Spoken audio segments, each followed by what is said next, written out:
Colorado's growing population, lawmakers want to make sure the voters do have fair representation. For instance, right now there are 7 congressional districts, but we could have 8 by 2022.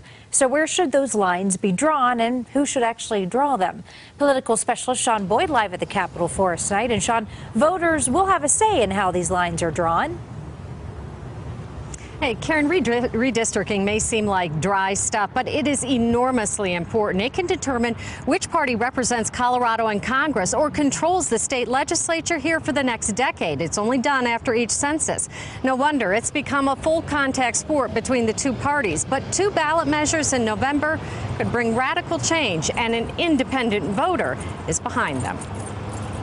But over 12 weeks and hundreds of hours of negotiating, brainstorming, and building consensus, we did it. Kent Thiry is not a politician or even partisan, but he has led one of the biggest overhauls of Colorado politics ever, convincing hardcore Republicans and Democrats to go along with a plan to blow up the process for how voting districts are drawn in Colorado. Right now, lawmakers draw them.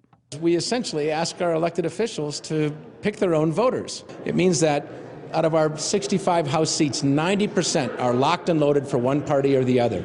This in a state where there's an equal number of Ds and Rs, and there are more independents than either Ds or Rs. Tired of seeing lawmakers unwilling to compromise on issues like immigration or gun control because their districts are drawn overwhelmingly red or blue, Thiry worked with both parties to draw up legislation that puts a commission made up of an equal number of Republicans, Democrats, and independents in charge of drawing the maps and making it illegal to draw districts to the competitive advantage of one party or the other. The legislation passed the House and Senate unanimously and now goes to voters. Thiry heading up the campaign. He's the same guy who got voters to approve open primaries. 1.4 million independent voters in Colorado that have never been able to vote in primaries until now, and were not represented in the redistricting process. If we win, they will be. The first 6 members of the commission would be chosen by lottery, the other 6 by a panel of retired judges. Their meetings and maps would all be public, no backroom dealing. There are 2 ballot measures because there will be 2 commissions, one to draw those lines for congressional districts, the other for the state legislative districts. The next redistricting will be after the 2020 census.